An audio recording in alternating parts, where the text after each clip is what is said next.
Everybody, welcome to Matt Men, your source for all things professional wrestling. I'm Adrian Zarian. I'm joined by the original radioactive man, Rich Stambolian. Up and at them. Was that his line? Up and at them. You remember when they tried to make the Radioactive Man movie and he couldn't say up and at him? No, I don't remember that. When he just kept saying up and at them. Fantastic. Radioactive Man, one of my favorite characters from The Simpsons. What's Absolutely. going on, Rich? Not much, man. How you doing? Happy holidays. Happy New Year. Man. We're doing it a little remote today. Looks like you're doing well. I'm doing fine. Yeah, I'm doing great. I tested negative like 18 times before the holidays, so that worked out for me. You're just very negative in general. I'm very negative. I was very negative in general. No, it was a good holiday, and then Christmas is always fantastic. And now we're in New Year's. It's my daughter's birthday on Saturday.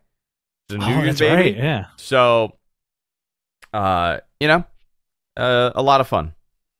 That's cool, man. I'm excited. This is our last show of the year. This is episode 393. 7 more episodes, and we're hitting that whopping 400 mark. 400 episodes of this. You believe that? 400. Unbelievable. Bob in our chat room goes, who's chauffeuring Daisy to the LIRR today? Oh, I think he means you. Yeah, I think I'm going to walk. It. It's nice out. It's a little wet, but it's nice out. Joel Wood, $4.99. I love the majestic look of the fireplace and Rich's background while Andrew still looks plain as ever. Still love you. Still love you, Andrew. That's funny. Listen, I had Christmas trees. I had trees up last week. I turned it off. Took them away. I got rid of all my Christmas stuff. There's no Christmas stuff in my house. Why? I need it gone. You got to wait till the 6th. Too much. I know. I got to wait till the 6th. But too much clutter. I couldn't do it this year. Couldn't do it. Did you do it? Did you unpack? Did you pack everything up all by yourself? No. So the deal is like I set everything up and Jess breaks it down and I pack it and then I take it away. Set it up, knock it down. Yeah. So where do you want to go? Let's begin. There's a lot of news, obviously, a lot of stories, guys. Yes. It was a fantastic year. Fantastic year. So Rich, why don't you pick where we begin this end of year show? Well, the hot thing on everybody's mind because it happened yesterday. Toni Storm got her request for release granted by WWE. Apparently, it was just a parting of the ways. Yeah. So she worked on the night before, right? She worked the night before, and then she just went home and asked for a release. Listen, I don't know what the exact layout for this is. Like you could, whether it's frustration from booking, right. She wasn't really booked great, and that was always kind of the story with Toni. And it's what do you do with her on the main roster? Fantastic act on the Indies, fantastic act in NXT, and where do you go from here? And really, they didn't really. I don't think they did great. When Rich, that link, by the way, link, click on advance and go to it anyway. Yeah, I was trying to do that without bringing attention to it. Yeah. Just go. Yeah, do that because it's connected directly to me. That's why. Okay, but it's also not giving me that option to go to advanced. Okay. Yeah, it's all right. So we'll figure it out. Yeah. Little side text in here. Yeah. So there we go. Got it. Yeah, there you go. Perfect. Right. It works on Explorer, not on Chrome. I want to get your opinion. What did you think they did with Toni Storm on that roster? I don't think they did anything with her. I think she. There's a weird thing with Toni Storm, right? I feel like they had something good with Ruby Riott, right? Yeah. And almost the same aesthetic, almost like not the same character, but there's a lot of similarities between the two, right? So I think somebody was like, we got rid of Ruby Riott. Why, like if this one wants to be gone, we can let her go. Who cares? Like maybe she's not what they want out of like their superstars. Like they struck gold with Charlotte. They struck gold with Becky. They struck gold with Bayley and Sasha, right? Yeah. What do you think is that inter-office mentality when it comes to, in this case, the women specifically? I don't know. I don't know. What do you think? This is not a knock on Toni Storm, but I feel like internally, maybe they didn't see her as marketable as a Charlotte or a Becky or a Sasha. And we're like, hey, you know what? If you want to leave, you could leave. That's fine. We're not going to pursue you. You're more of a wrestler anyway, quote unquote. And I think now she's going to be free to do whatever she wants. And you know what? I feel like there's going to be big things for Toni Storm in the future. I hope so, man, because she's fantastic. And, you know, she always had a cool gimmick. She has a cool look. I mean, comes from great praise for sure. And they just, I don't know what the disconnect was. They put in a program with Charlotte where she looked like an idiot for most of it. Yeah. Which I didn't agree with the way that they presented that. So I have no idea. Listen, man, traveling is rough. Schedule is rough. When you feel underappreciated, sometimes, you know, that brings you to a realization of, I need to get out of here. Not saying that that's exactly what happened here, but you could kind of put two and two together. But I'm glad that she's, you know, they granted her release, and this is a very different company. And this is something to be said. This is not something WWE would have done a year and a half ago, 2 years ago, pre-pandemic. Oh, you want to leave? Okay, no problem. So also, I don't know what the terms of this release is. You know, like, where can she go? When can she go? What can she do? I don't know. So this is like an interesting aside right here. Joel Wood, 999, Bodyslam.net reported that Toni didn't request it, but just up and quit. I was sympathetic at first, but once I saw that, my feelings changed. Your thoughts? I saw that. I don't know the accuracy. I'm not saying that it's not accurate. I just don't know anything personal. I just know when I asked, is that they granted her release. Those were the words that were said to me. Interesting. Did WWE post a future endeavor thing, or they stopped doing that? I didn't see anything. Do you want to take this next super chat? Or do you want to save that for later? Let me see. Save that for later. Yeah, Shavardan, we're going to save your super chat for later, but thank you very much. So I got to tell you, like, by the way, thank you, Joel.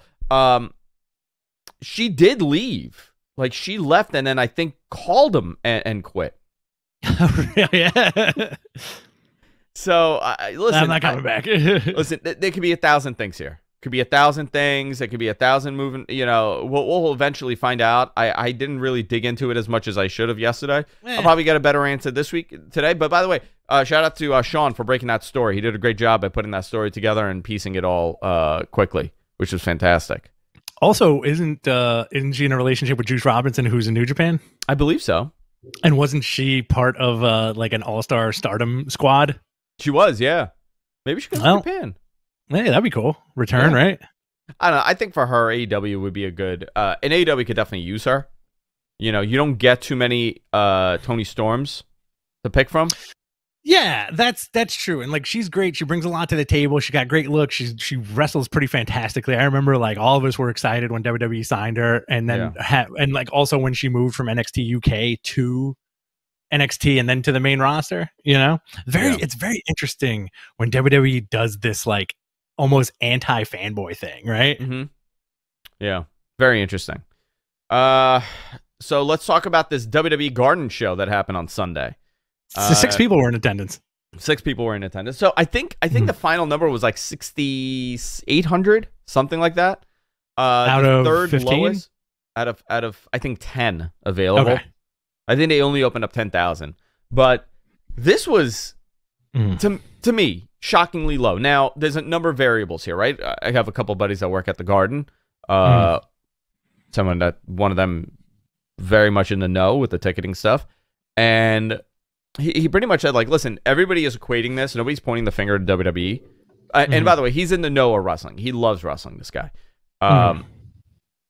Maybe secretly. I don't know. I don't know how public he is with this.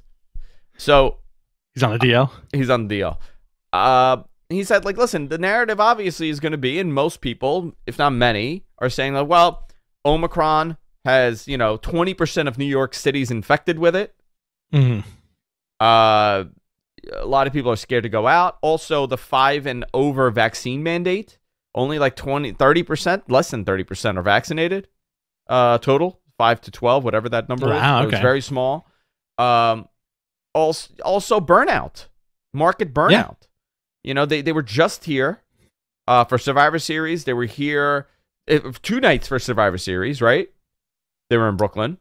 Yeah, you also had AEW running the show out in Hempstead. AEW ran the show, Belmont. WWE ran the show in Belmont. They were at the Garden in September. AEW was here in September. New Jersey also. There was it very well could be market burnout, but at the end of the day, if you have a hot product, people are going to come and see you. At the end of the day, this house show is for New Yorkers. It's a big deal if you like wrestling. It's a very family-based show. You take your kids. I think a lot of it had to do with that. I think a lot of it had to do with COVID. But at the end of the day, this was the third lowest show that they've ever done in the Garden, historically. Possibly the third or fourth. Modern era-wise, this was terrible. I think 2004, they did worse than this. I think in 2004, they did, but product was slow then. Wow. So... I think it was 93, 2004, and then I found a couple like odd, 5,000, 6,000, 7,000. But this was not a good, not a good draw. However, on the contrary, Raw almost sold out Detroit. Right. So well, Michigan's a whole nother animal, and we know that from personal experience with a lot of Michiganites. So they're all crazy, man. They file down their teeth and they just bite people constantly. Super violent after a couple of years. Very violent, all of them. Suncast, he claws at me, MG sharpen their nails. So there was a lot of moving parts here, but for the whole, this idea that WWE's not selling well, they've been doing a house show tour that has not been terrible in some cities. Yeah. So depending on the market, depending on where they're going, I think, to be honest, there's been a tremendous saturation of the Northeast and Chicago heavily. And Florida. Yeah. Florida, Northeast Chicago has been saturated with so much wrestling where we're going to maybe see this, and we'll see what happens with AEW and how they start doing, because generally these cities are ahead of the rest of the country when it comes to interest in the product. Yep. And, one argument was from this guy, not my opinion, but the guy's argument was like, listen, dude, we could say it was Omicron all we want, but the night before, on Christmas Day, the day before, the Knicks sold out the Garden with 18,000 people. Yeah, but it's also the Knicks. It's also the Knicks. It's a different type of ticket. It's a different type of market. I get it, but people weren't scared to go to the Knicks on Christmas. Yeah, but also, I feel like you're taking the Knicks and basketball are family friendly, right? But I do think more adults are going to a Knicks game than bringing their kids with them. They are, but I think the holiday show, the Christmas show, is a lot of families. Yeah, it's mostly corporate guys, for the Knicks every game. But I got to tell you, I work in Manhattan. I'm very much involved in entertainment and hospitality in the city. I can tell you, the city's dead. It is not good. The last 2.5 weeks, not good. It's been great for driving into the city. It's been wonderful for driving into the city. Yeah, because there's nobody on the road right now. Guys, also that Wednesday, 2 Wednesdays ago, everything changed. It did. Yeah, it kind of hit like this weird thing. We drove in. We've been driving into the city. Like if I had to go in, and it's been like knock on wood, like very, very free of traffic. Guys, if you want to super chat us, we'll get to your questions first when we do our questions at the end of the show. Thank you very much for the guys who have done that already, but we're going to get to those later. Just wanted to make a note of that so we don't miss anybody today. Yeah. All right. What else do we have here? So a lot of stars were pulled from WWE this week. A lot of speculation that it was Omicron related, COVID related.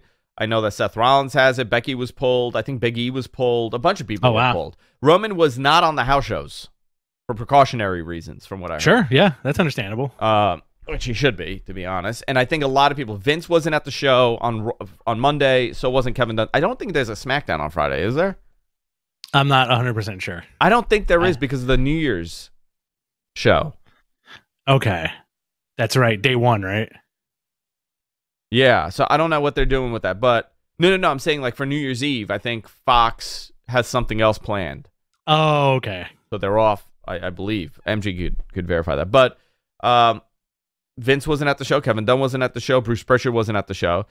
It's a best of on FS1. There you go. Thank you. That's what I thought. Yeah. So no actual wrestling happening. Day one is on Saturday.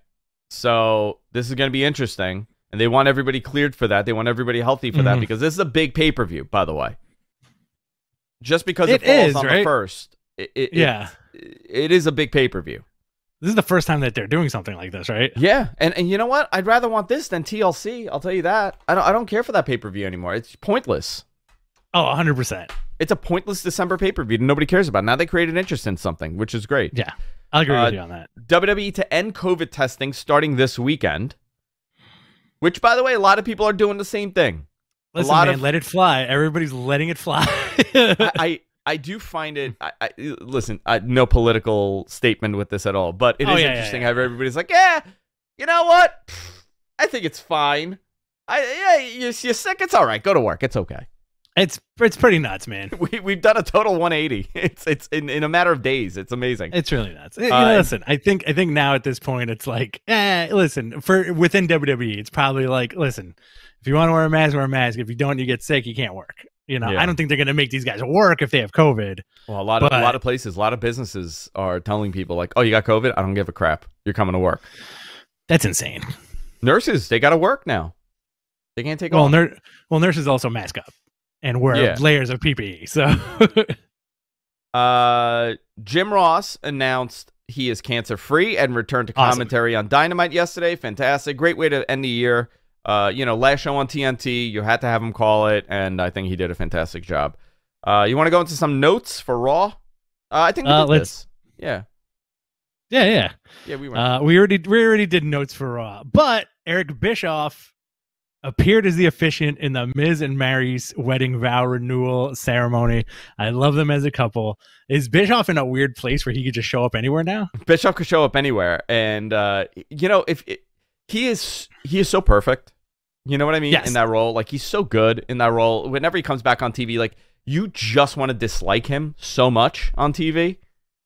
By design, not the man, but the character. No matter if he's a face or a heel, you still look at him and like I dislike him.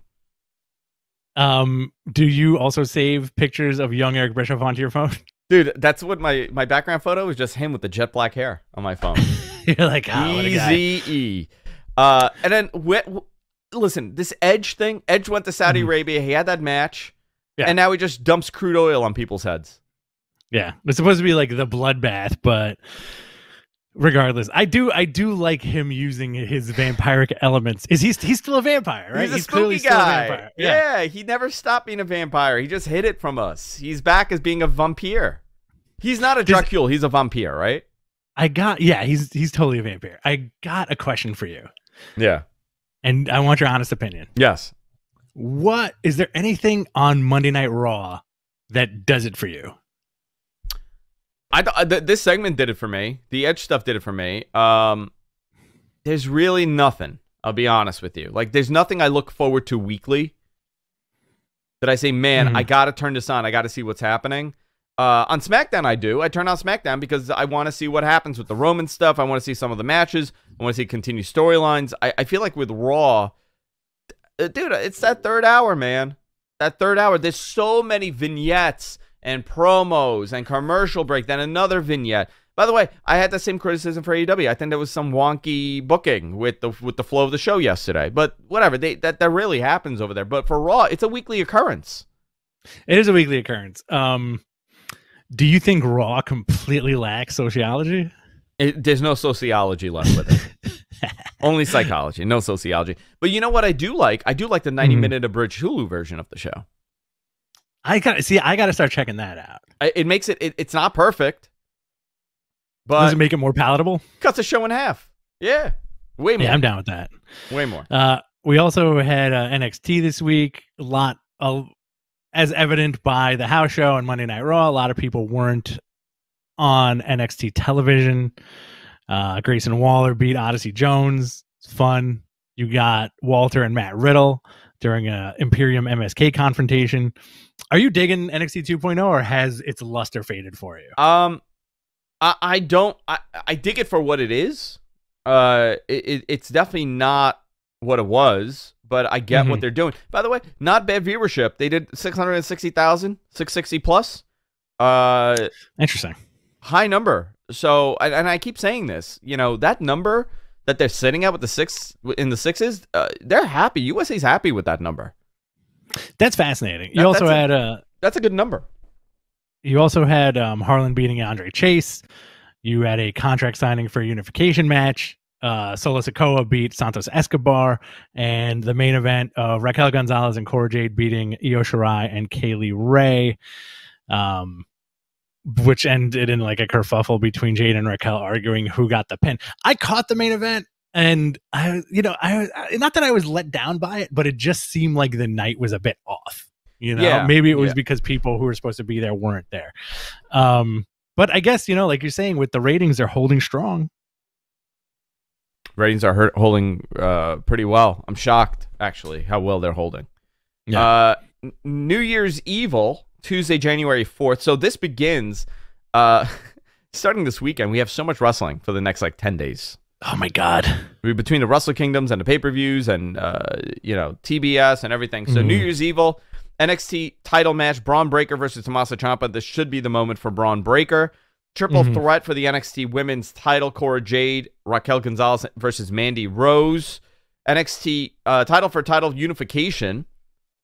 I forgot who reported this, but good on them that they caught this, that they're going to unify the titles. NXT Cruiserweight Champion, Roderick Strong versus NXT North American Champion, Carmelo Hayes. Yeah, that Cruiserweight title is unnecessary. What's it going to be called? Is it just going to be called the North American Championship? I think, yeah, why not?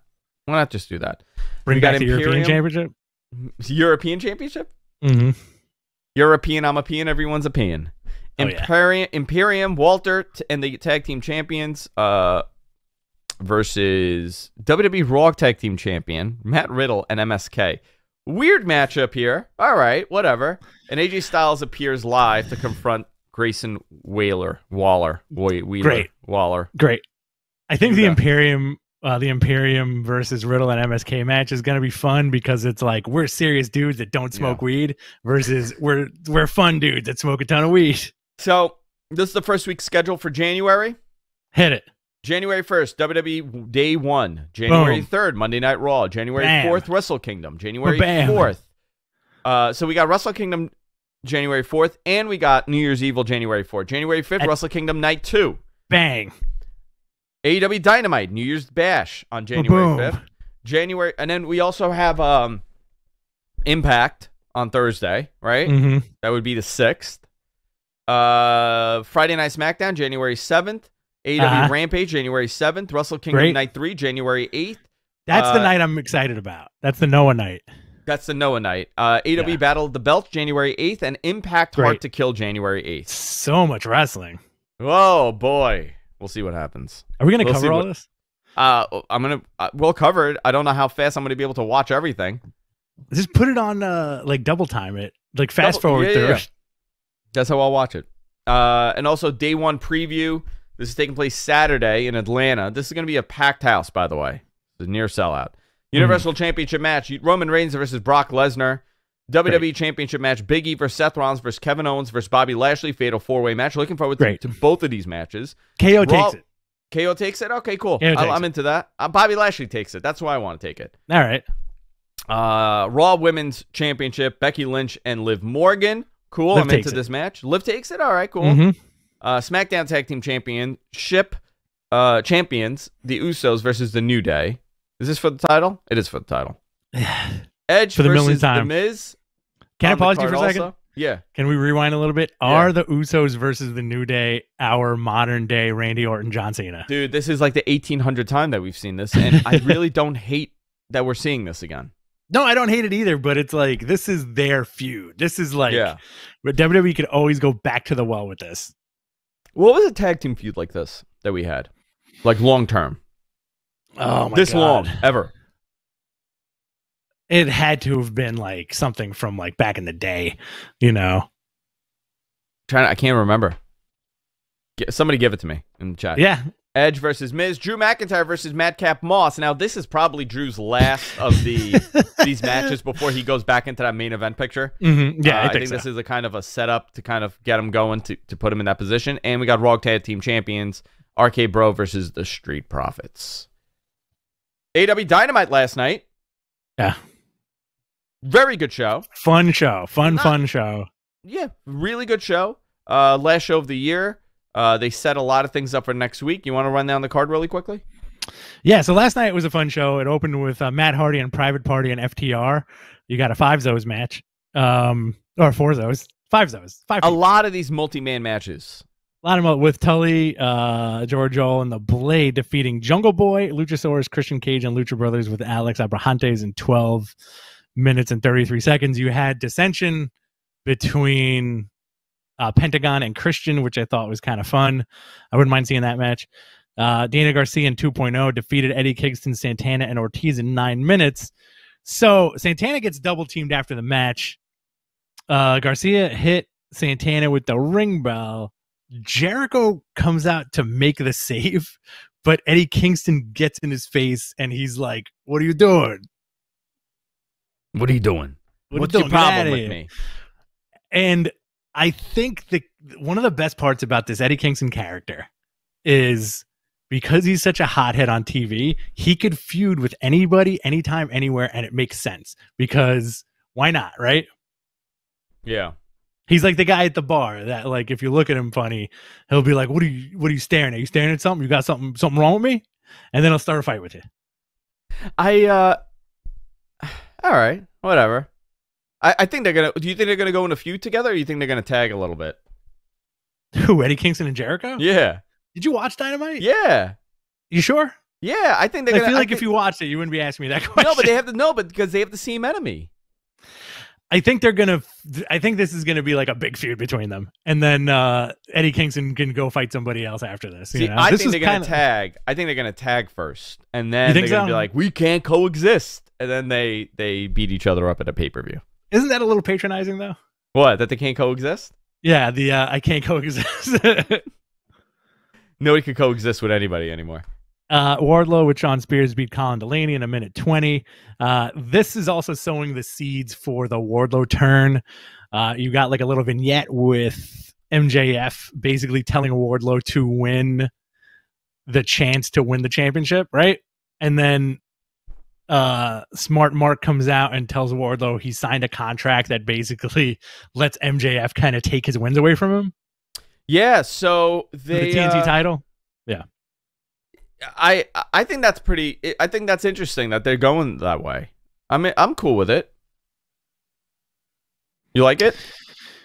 Yeah. Listen, man. I think this is setting up that Wardlow turn on MJF during that CM Punk match. They're gonna have to do it at some point because he's getting really over Wardlow. Mm-hmm. Again, I'm gonna say it. Where's Brian? Where's Brian Cage? Very interesting, huh? Do you think Brian Cage would have been in this position with Team Taz? It's interesting how he's just not around and not around. Listen, we've heard that there's he's a little upset at his positioning, which I understand. But I think the Wardlow stuff is interesting because they've really put emphasis on his character and MJF and the problems between them for a while now. So it's gonna have to break, like you said. Maybe the CM Punk stuff. I don't know when they're going to have that match. Maybe they do it at the pay-per-view. Maybe they don't. But, this was MJF's moment to say, like, I'm done with you for CM Punk, and I'm going for the title. And then we'll see what CM Punk said later on in the show. But do you think Wardlow costs MJF the match? Or do you think he just walks out and doesn't interfere when he's supposed to? I think if they do this right and almost as expected, Wardlow gets his chance for the TNT championship, rips up his contract, turns on MJF, and that's your like kind of built-in feud. Wardlow beats Cody, right? Okay. And then you get Wardlow versus MJF after the CM Punk stuff. You think that'll be Cody's thing where he just wins the title and loses the title constantly? I think so because, if they're sticking with storyline, he said that he's not gonna go for the big belt ever, right? Yeah. So why not have him be like the winningest TNT champion? Also, did you catch Rampage last week where he won the belt? Yes, I did. Versus Sammy Guevara. Yeah. I think one thing that a lot of like in the internet of it all, him going for the for what looked like a pedigree was a really nice touch on his part. Yeah, it was. What does he call that? Well, it's a did they have a specific name for it? Well, he did a stalled Tiger Driver 98. Yeah, but did they call it that, or did they? I can't remember if they called it a Tiger Driver 98 or they called it like something. No, they did. They called it a Tiger Driver 98, but he paused when he hooked the arms. And I kind of want Cody to be like the biggest heel in the company at this point. I don't know about you. Well, we'll go into that Brandy segment. So I don't know where if he's a heel, he's a face. I don't know what he is. This was and right going into this, Dan Lambert comes out. So I have to tell you, my opinion of this promo between Lambert and Brandy is screwed up. Because I read what was happening before I saw it, because I just didn't have it on at the moment. I think I paused it, and I was really behind, and I didn't notice that I was behind on Dynamite. So I got to see my timeline blow up with everybody's opinion of this interaction. So you tell me, I want to know what you thought. You go into it, and I'll tell you like what I thought it was before I saw it and what my final opinion was of it. Because I'm going to tell you, a lot of this stuff changes your perception. Okay, so I'm going to preface what I'm about to say with this. I do love Brandy. I enjoy Brandy. I like her, right? I think I like her and Cody. I like them together. Overall. Yeah. Together, right? They don't affect you like some other people. They get no, not at all. Not at all. But I definitely see Brandy is very hateable on television. And while we're watching the show, I get texts from people who also watch wrestling telling me how much they hate Brandy. You know, it's like, wild. This show is so perfect. Why is Brandy on TV? I hate it. I hate it. I hate it. I can see it. I think they lean into it a little bit. I think Dan Lambert definitely leaned into it yesterday, and it was a great promo on his behalf. Her coming out and saying he's like the poor man's Paul Heyman. Great. Nice pop. Him counteracting with saying, I prefer Cornette. Awesome. The guy's a fan. Big heat. Yeah. Big heat. The guy's a fan. She goes, I'll slap you upside the head, etc. And they tease a fight between them. And Dan Lambert says, I'm a black belt. And then Brandy turns around and goes, you're a black belt? Well, I'm a black bee. Takes off her shoes and she's ready to like go after him. Dustin comes out to make the save. My sister-in-law's getting crazy. He gets beat down. I loved the segment. I'm not going to read too much into it. I think that was such a great turn of phrase from Brandy, and Brandy knocked it out of the park. So Brandy did. Listen, man. People were unjustly upset at this interaction. Yeah, and I think it was. I don't know if it was like. I think it's a combination of Dan Lambert is very believable with what he is saying. Because I genuinely believe he believes what he is saying. He does not think wrestling is as good as it was 30, 40 years ago. 50 years ago, whatever. He's the voice. Time frame is. He's the voice of the voiceless in the regard of like the 50 my plus, wife 50 plus that hates wrestling. Well, my wife will turn around and be like, you know, I agree with every single thing this guy has said every time he's on TV, you know, because she doesn't care, you know? So I think that's kind of funny. And then, so that's happening. And then Brandy just says, I'm a black bitch, screaming it. And I think that like kind of made everybody's like, is this racist spidey senses tingling? Yeah. Where like people were like, oh, why does racist, you know, whatever. I'm like, listen, man, it was a heated exchange. It was, there was some reality mixed in. They did pretty good with it. Was it a little wacky? Like, yeah, I guess it was, but it's wrestling. Wrestling is wacky. I say the same thing about WWE constantly, that it's always wacky. So I enjoyed it. I really thought he was going to hit Brandy, though. Same here. I thought he was going to karate kick her. I thought that they were going to do it. It's going to give her like a karate chop or some shit. Yeah. No, like a Karate Kid. Do one of these. Yeah. Oh. I thought he was going to hit her, and I'm still convinced that he's going to slap her, and it's going to cause a lot of heat. Do you think that's how Cody gets turned face, like properly, where like his wife gets beat up by this dude? I don't know, man. Does he? You know what? I still don't think he would turn face. I don't think they would turn them face. I don't think people would cheer for him if Dan Lambert slapped Brandy. Listen, man, she looks fantastic too. She just had a baby. She's on fire, man. I've always been a big fan of hers, even in WWE. I've heard great stuff about her. From people that know her. Like it's, I think Suncast went to school with her. Oh, interesting. I really like. There's certain things in wrestling or where Chicago, I'm like, you know, Michigan. Okay, Chicago, No, Michigan.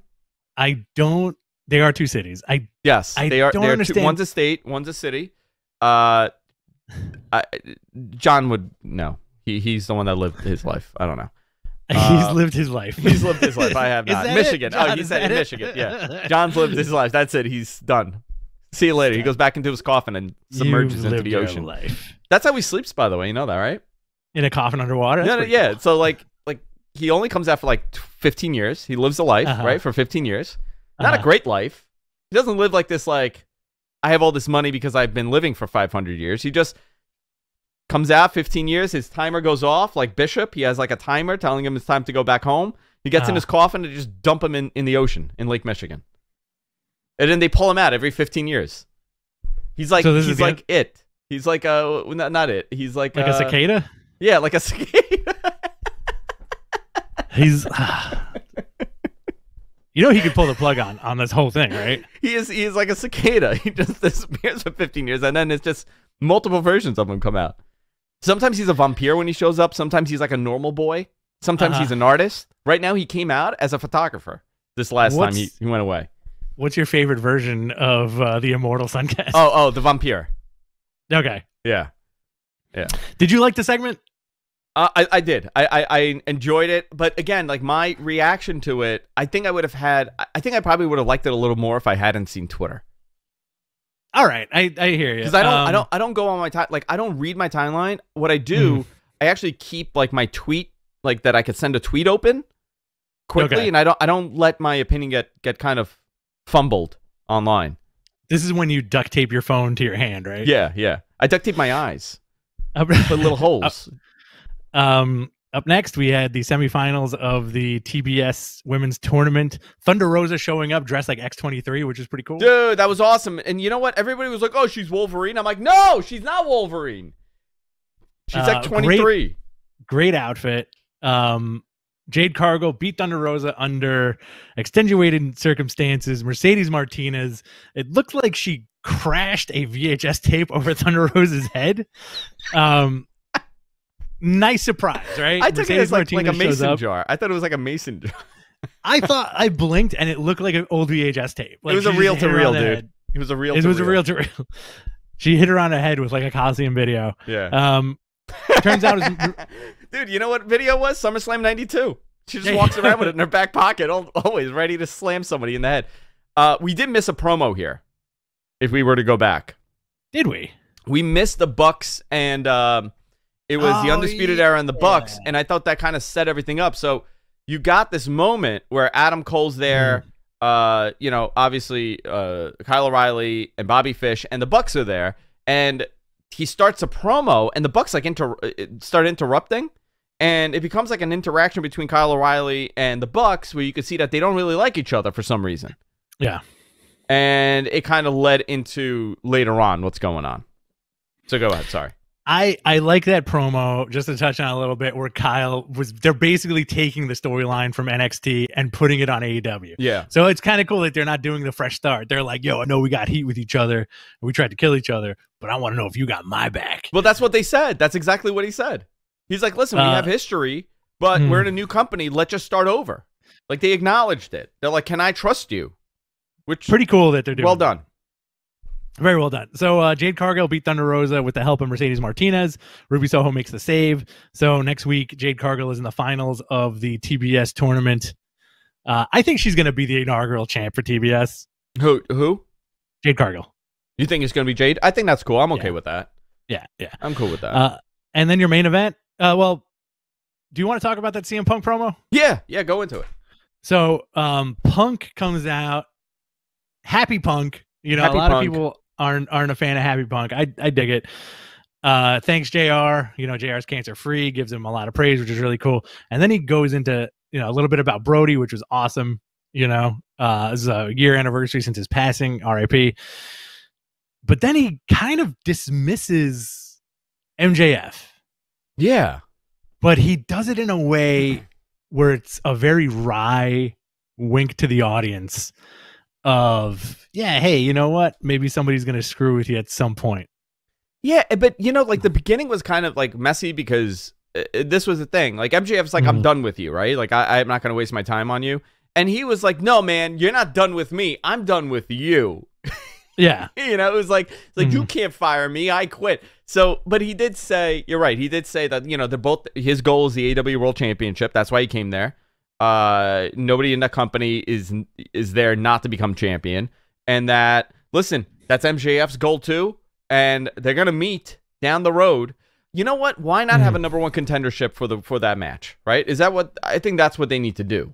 Oh, absolutely. Have some sort of tournament. The winner gets a number one contendership, and the final of that tournament is MJF and CM Punk. You could extend this for a while. Absolutely. And this is when Wardlow turns on MJF. Yeah. Cool. Do you with think it, they're man. going to do a full turn, or you think they're going to keep Wardlow as like the tease, and he's going to be like the good boy? I like that they've extended this long. I kind of don't want to see it end soon, but I think they should extend. Take this as long as you could take it. Because Wardlow still needs that development on TV like this. You know, that he's just killing everybody. I always have loved, and they did this with Ryback and it got him over. They did this with Goldberg, it got him over. They've done this numerous times. Yeah. Baron Corbin, another one that got over with this. I love a big man that goes in there, murders you, and leaves. Done. Yeah. Easy breezy. It's a great way to protect the character. It's a great way to build the character, and it's a great way to you're building slowly. You're not going into it in a world title match. So that makes me think of something else, right? I can't believe I said that they did something great with Ryback. By the way, that was something great they did with Ryback. I think a lot of people revisionist history. Everybody hated Ryback. People were loving it. Well, you've always loved Ryback. Back Rye. I like Back Rye. You've always. That's what his name on. Back Rye is his name on the Indies. Yeah. Let's go into this really quick before we go into Rampage and the questions. Yeah. So this is going to be the disillusionment of the Pinnacle, right? At some point. Eventually, yeah. Eventually. So I think you're going to be left with a trio. Everything is leading to trios, by the way, as far as we can tell. Doug Trio from Dig Trio from Pokemon. What is it? Doug Trio? Doug Trio? Yeah, Doug Trio from Pokemon. MJF and FTR are going to end up being the trio, right? Okay. Death Triangle is another trio. Okay. I think you're going to get Kingston, Santana, and Ortiz and the disillusionment of the Inner Circle. Well, you could still do the Inner Circle as a trio with Hager, Sammy and Jericho. And then you have another trio here. Hold on. You have Lucha Express with Christian. Lucha Express. Right? Yeah. You have Darby, Punk, and Sting. Darby, Punk, Sting, yeah. You have the Undisputed, and then you have the Bucks and possibly a return of Kenny. So this is a lot of this is being set up for trios. Listen, Best Friends, another trio. They have trios all over the company, and it's I like the trios. I like that they're calling it, and they're not calling it 3-on-3s. They're calling it a trios match. Yeah, Gun Club. Gun Club, another one. So they are getting ready for this trios whatever. If they do a tournament, that's fantastic. Years ago, Cody had said, somebody had asked him about the trios. I'm 90% on this, right? And because we've spoken about it numerous times, Cody mentioned that they are looking at a trios title, and I'm almost listen. Somebody tell me if I'm right or wrong, because I haven't had the time to look this up, but I'm almost convinced that he said that they were going to debut it on the Jericho Cruise, the one that didn't happen for them, obviously, because of the pandemic. Yeah. So, obviously, listen, they debuted the TBS title. The TNT title went through different fittings. Priorities shifted a little bit. Things got a little different. But I do think a trios title and a tournament for this would be cool. I'm not a big fan of adding more belts. I know you're not like that either. You don't like more belts, but you think it makes sense, right? It 100% makes sense because their belts are minimal. You have the TNT title, the women's title, the big belt, and the tag belts, right? Yeah. Well, they put importance on it. They put importance on tag team matches. They put importance on trios matches. And at the end of the day, these singles matches are what draws the pay-per-view, right? That's the match you want to see. If you could avoid doing those singles matches as much as you can, and your audience is eating these tag team or the trios matches, great. Continue doing it. You're going to get the best of both worlds here. I think Tony's mushing up ROH, New Japan, and PWG in terms of like, who's to say that, let's say Death Triangle gets that trios belt, right? Pac, Phoenix, Pentagon, who are also the tag champs. All these dudes just coming out with gold. It's a cool visual. Yeah. No, I always think it's a cool visual, and anything and everything to improve the product and make it look bigger than it is. I always say smoke and mirror, not that they need it, but smoke and mirrors goes a long way. And if you have more titles and bigger, everything starts looking a little bit bigger, mainstream. It only helps with that casual fan that's flipping the channel. Because you know what? I got to tell you, you're turning, flipping. You see some guy dressed in gold, you're going to stay like, what the hell's going on here? Like, this is pretty cool. Let me watch this. And your main event, go ahead. Yeah. No, go ahead. Main event last night, Adam Cole and Red Dragon and they called him Red Dragon, which is pretty cool, beat the best friends, Trent, Chucky T, and Orange Cassidy. Cole gets taken out by an errant knee from Kyle O'Reilly. The show ends with the Bucks basically being like, yo, he's our friend. And then Undisputed being like, yo, what happened? Yeah. So it's kind of like, that's a good built-in feud right there. So you don't know if that's going to go either way. Is that going to go more towards a super click kind of thing, or is it going to be like Adam Cole picking his favorites? I don't know. What would be? I mean, Roddy's always last, but I don't know what Roddy's contract is. So, like, it would be interesting if Roddy shows up, or like, let's say, I'm just throwing Gargano shows up in a couple of weeks, and he's incorporated in this. Where now you have a 3-on-3 with this. You have Red Dragon and Gargano against Cole and the Bucks. You can work that out. There's a lot of variables here, which I'm looking forward to. I thought they did a very good job with the main event. I think Kyle O'Reilly, I really hope he gets over and he becomes a big star in this company. You know what match I'm dying to see? What? O'Reilly and Danielson. Oh, yeah. I don't know why. Last night I'm watching this match. I'm like, man, I really want to see that match. I want these guys to touch each other. I want them to touch each other. Friday Night Rampage. Yes. New Year's Eve edition. Before we wrap it up here and go into questions, because we got to be quick. I guess I missed the 11:27, and I will get on the 11:57. All right, so we got a good 10 minutes left, guys. We're gonna bang these next shows out, and then we're gonna hit your questions. Yeah. Cody versus Ethan Page for the TNT title. By the way, I really recommend people watch this show. Everybody that was there said that it was a very good Rampage. Darby Allin versus Anthony Bowen. Acclaimed and Sting and Darby cut promos on each other ahead of the match. And Penelope Ford and the Bunny will take on Anna Jay and Tay Conti in a street fight. Awesome. I'm not going to give you spoilers, but this is a match to watch. That's going to be very cool. We saw like a little bit of that spoiler. I'm pretty excited to watch that. Dynamite next week, their debut on TBS. They should do very well with this because hopefully, because they are bringing back the West Coast feed, right? So they're no longer doing the same time thing. So the West Coast is going to be on at 8 p.m. They are debuting with a better lead-in on TBS, and they have a huge match lined up. So let's go down the card, Rich. Oh my gosh. Adam Page versus Bryan Danielson for the world title. This is Adam Page, Danielson, part 2. Again, maybe something's going to happen during this match, but you're going to have to watch our prediction show to find out. Yeah. Go ahead. Lucha Brothers. Sorry. Man. This delay. Go ahead, Andrew. 1, 2, 3. Same time. No, you go ahead. All right. Lucha Bros versus Jurassic Express for the tag titles. Ruby Soho and Jade Cargill for the TBS title. Malachi Black versus Brian Pillman. Brian Pillman with a cool Venom shirt on yesterday. He did have a cool Venom shirt on yesterday. I want him to get misted and start getting poisoned into becoming the loose cannon. Oh, I'd love that. Or he just joins Malachi Black as the loose cannon. Ah, man. He needs to grow out the sides, man. The mullet needs to go. That's going to be a fun Rampage tomorrow night. Yeah. Yeah, Rampage is going to be fun. Dynamite's going to be fun next week. Plugs, best and worst of and prediction show, all in the can.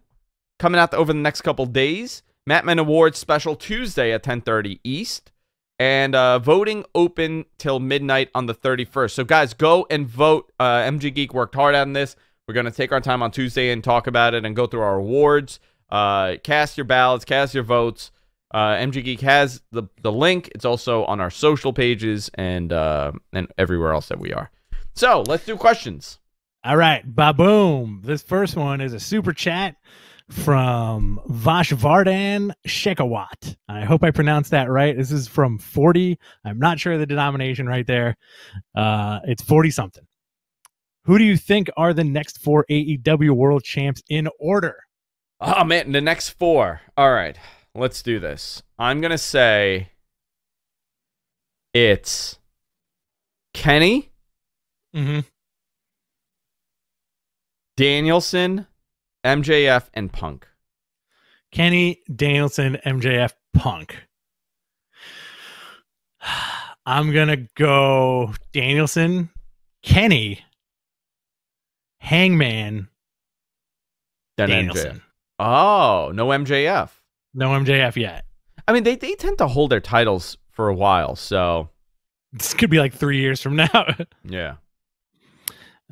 We got another one from Joel Wood, $4.99. This is touching on the Toni Storm situation. Everybody has creative frustrations. I just feel like if your solution was to quit, then maybe she wasn't the right fit there.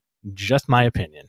I don't know if that's the key reason. I think, listen, when, at the end of the day, no matter how, people are so polarized, right? But at the end of the day, you have started to become a professional wrestler. You have trained to become a professional wrestler. You want to end up in WWE, right? Up until now, up until like a year ago. That was always the thing. That's where you always wanted to end up, because that's where you become a star, you become wealthy, you become successful, and you can take your brand and go somewhere else, right? But now it's a little bit different. You're not stuck there. You don't have to be there. You can make money in different ways. Your brand is your brand. So a lot of this goes into it. Creative, the road. I don't know if there's something else coming into play here. I stay away from anything that is a personal thing. I don't know any. I haven't asked about this, so I don't even know if it's personal. I don't know if she having a tough time or what. But the reality is, people have the freedom. These professional wrestlers have the freedom to pick up and go now. They have another option, and you're going to see a lot of this. You're going to see a lot of people that say, "Hell with this. This isn't working out for me." I've felt that many times. I've left the same company that I've worked with over the last 15 years 4 times. Not feeling it. Sometimes I don't feel it, and I just leave, and then I come back. Yeah. Luckily for me, I'm in a position where I could do that. But having this freedom, it clears your brain, really, and good for her. If she's unhappy, she should leave. Absolutely. All right. This next one is from EMC4K, $4.99. Thanks, dude. The network show next week now has 3 title matches. Will a stacked card overcome Omicron and sell out? Yeah, I think they're, what are they at? They're almost at 9,000. Jersey's a little. Jersey's a different breed. I think they'll do well there. I think they'll have 9,000 people in that building. And that's close to a sellout. I think they only had open, like, let's see. Let's go to WrestleTix. How about that? WrestleTix. This dude is killing it right now. I gave him a plug on Observer Live, but I constantly talk about this. He does a great job at these numbers. Let me see what they're doing here. AEW Dynamite, January 27th. Let me see the network show. Oop. I can find out. I think they'll, listen, sell at a couple hundred tickets short. I still consider it a sellout. Same thing goes for WWE when you got a couple hundred people. By the way, Daly's Place, this was the 3rd all-time at Daly's Place in terms of attendance at the building. I thought that's a cool, funky building, Daly's Place. That is a cool, funky building. Let me see if I have this number. I don't know. Where is it? Where is it? It's in Newark, right? Yeah. All right, I'll find it. Go ahead. Yeah. Let's go. I'm going to try to read this right. This is another super chat from Zeke Jackson. Dress shirt Zarin is back. Yeah, look at this. Hold on. I think. Oh, nice. What are you doing? Are you doing them nips? There you Pump go. them nips. Pump those nips, Andrew. I think the testing came in according with CDC guidelines being changed. Happy early New Year. Yeah, because I'm going to work. That's why I'm wearing a dress shirt. I think so. I think over the next couple of weeks, I think a lot of people are going to loosen their policies a little bit.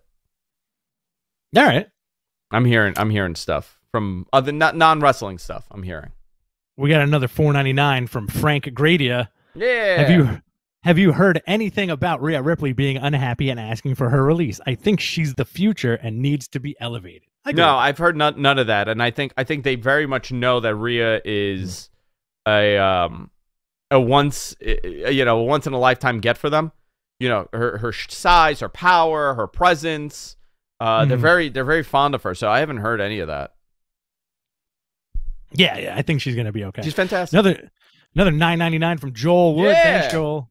This is the second time in as many weeks with the quote-unquote less talented line. I'm not sure the best way to portray your company is by saying the talent on TV are less talented versions of your competition. What is that in reference to?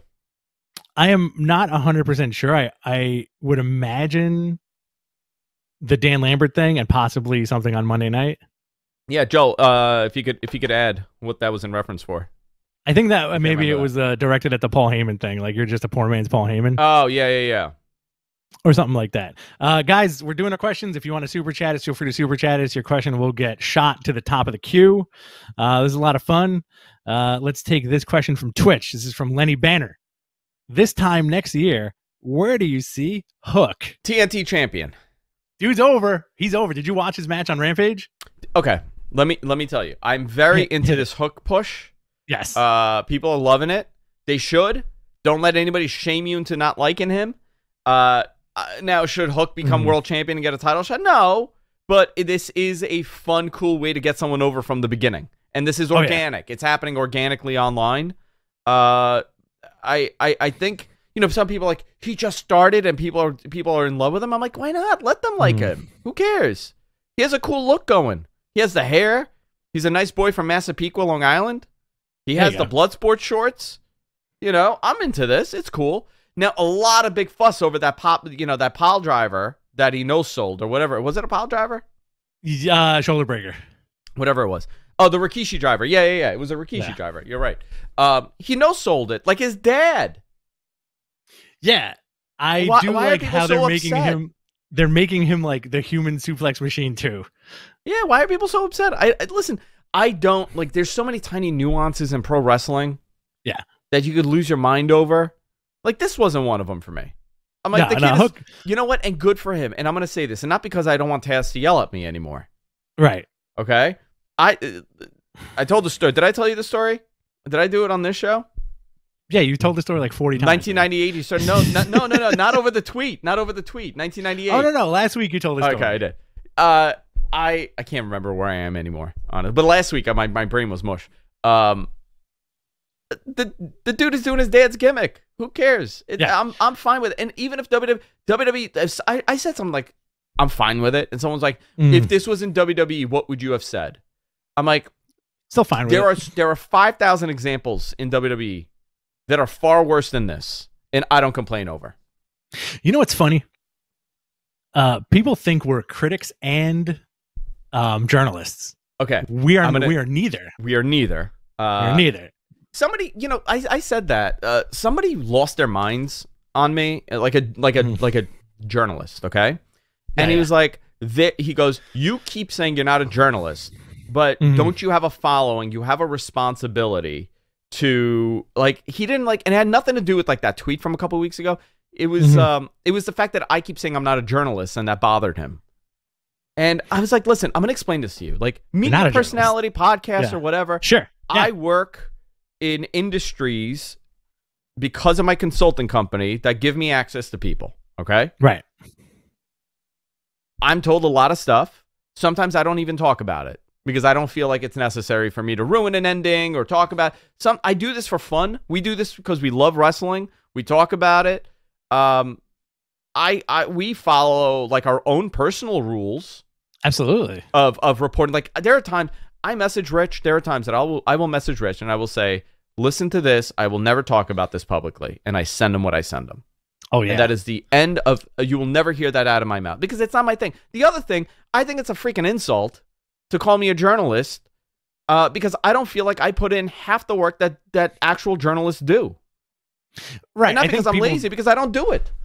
I think folks don't get the difference between being a podcaster who knows what they're doing and reporting on stuff than being a journalist and actually getting out there and doing the due diligence and having your degree and having a degree in English, etc., and journalistic studies and all that kind of thing. That being said, here's Bob Rose's comment. I think that being said, I think Armenian Jim Jones. That being said, I do think we should stray away from the word podcaster and let's just be called pod people. Pod people. That's it. We're all pod people now. We're pod people. By the way, beautiful photo you took of Bob Rowe there. You took that photo. Oh yeah. Yeah, I did. He is my attorney. It was a good photo shoot. Bob is my attorney. He is my accountant and my parole officer. And your consigliere. And my male chaperone. Joel Wood clarified it. Joel Wood, another $4.99. And a few weeks ago, Punk said MJF was a less talented version of The Miz. Okay, yeah, I get that. I get it. I get some people don't like it, but majority of people that hear that, it piques interest. Yeah, we gotta. Sorry. Yeah, go ahead. I agree with you. It piques interest, but it's also like it's interesting. It's just to see where they goes. I don't think it hurts anything though, to be honest. Let me just, and then we're gonna move on fast. But I do want to say, like, the reason why someone just mentioned, he's like, why do you find it insulting to be called a journalist? I'm like, no, it's not insulting to me. I think it's insulting to actual journalists. Like, okay, Sean Ross Sapp, buddy of ours, right? Yeah, do you know how much effing work he puts in to his stories? Right. Due diligence, reaching out to multiple people. I'm just someone that's told things. I don't have like 6 or 7 sources that I verify with. If it's a big thing, I will try and I will put it together. You know how many times I've messaged Sean and I was like, "Hey, this is what I'm hearing. Here you know, I can't do anything with it." Or even like Dave. Right. Wade Keller, you know? Like, these are guys that are actual journalists in the field. Known journalists. Like, I'm not right. I don't want to be on that level. Mm-hmm. I can't, because it's not my job. I have a full-time job. I have a full-time career. This is something I love to do. Same thing with you. You got a full-time career too. Absolutely. And you know what it is? It's also like, again, not to harp on the point, but I think people just need clarification as to what is what. There's a big difference between being a journalist and writing articles for a website. You know, like there's a huge difference. Huge. You know, I'm very protective of that term journalist, because there's a big difference between a journalist, a blogger, a reporter. There are big differences. All right, sorry, Rich. Go ahead. Dylan Bishop for $4.99. If you could make a 1-for-1 trade of wrestlers between WWE and AEW, who would you choose? My weird swap would be Chris Jericho for Io Shirai. Dylan, thank you very much for the super chat, and that's a good question. That's a great question. Okay, you want mine? Go ahead. I would trade Marco Stunt for Roman Reigns. Ooh, that's a crazy one. I'm gonna do the mega swap. Harry Targinian. Horny Harry, baby. Horny Harry's in chat, but what you're gonna do? Roman and who? Roman and Kenny. All right, that's a cool swap. That's an equal spot. Yeah, swap. Horny Harry. Can we get a Photoshop of Andrew looking like Walter Cronkite announcing WWE releases? We tried to do that last year. Didn't Remember work. When we wanted to do like Newsboys and it just didn't work? Didn't work. We got all dressed up too with like our sleeves rolled up in white shirts and black ties. This is from Zeke Jackson, another $10. I will say this. Thank you, Zeke. I will say this about Toni Storm. I hated that last match with Charlotte. The feud was about pies, and Toni looked like she wanted to cry. Yeah. Toni got 8 moves of offense. This kept Flair strong. Agreed. Yeah. You know what? Greener pastures for Toni Storm. Yeah, I definitely think that. All right, you want to do fast, rapid fires? I got 5 minutes. All right, we're still getting these super chats. So, all right, cool. Frank Gradia, $4.99. Nice. Do you think we have to worry about Roman Reigns leaving again for a while because of Omicron? I also heard a big angle is going to happen at day 1. Do you think we have to worry about Roman Reigns leaving again? I don't think so. I think they're gonna do it very carefully with Roman over the next couple of weeks. They're not stupid with him, especially. I think I don't know if it's an angle, but I have been told, like, watch this pay-per-view. You should watch it, because I made this comment to somebody over there, and I was like, "Oh, it's my daughter's." A friend of mine asked if we're doing a watch along. That's over there, and I was like, "Oh, I don't think so, because it's my daughter's birthday." He goes, "Well, I really suggest you watch this show." Oh, so I have no idea. Listen, the last 2 months, it's my busy season with work. All my clients need me for everything. and Omicron kind of, derailed a lot. So I have not been on top of this stuff. So probably in the next couple of weeks, I'll have more information about Royal Rumble and everything. But my God, it's almost Royal Rumble. Oh, yeah. All right. Oh, yeah. So I don't know. I suggest watching it. All right. Do you got to get out of here? Let's do like 3 more. All right. This is from Radio Oddity on Twitch. Do you see a lot of promising names in NXT to replenish the women?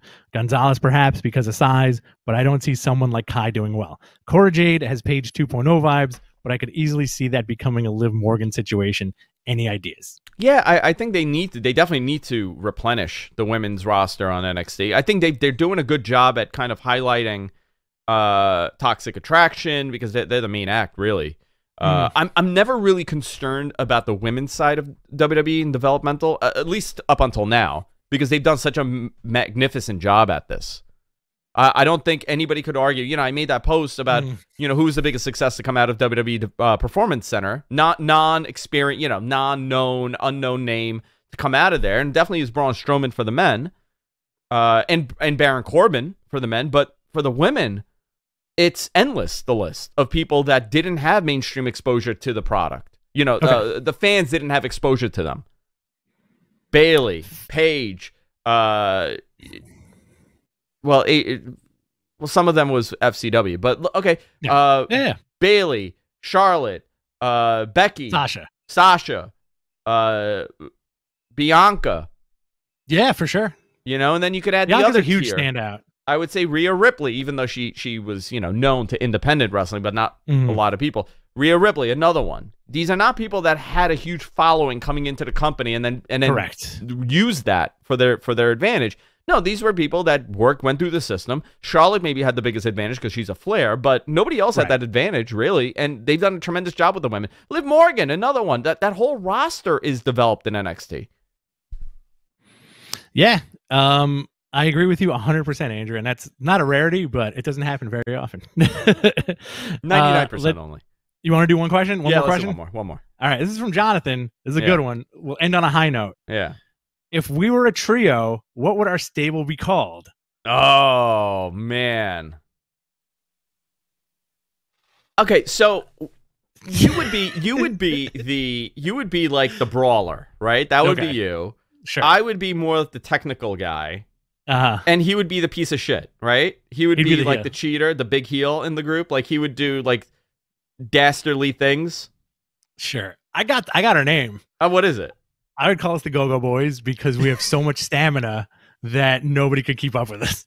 The Go-Go Boys. And I mean that in the best way, Jonathan, that you're a piece of shit. Like not in a bad way.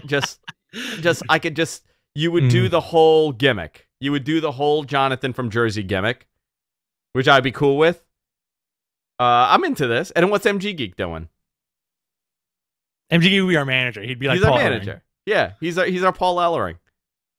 And he would have he'd have a writing crop, but he'd keep trying to kind of whip us with it, and we're like, yo, stop. And he's like, guys, you need to incorporate more sociology in your matches.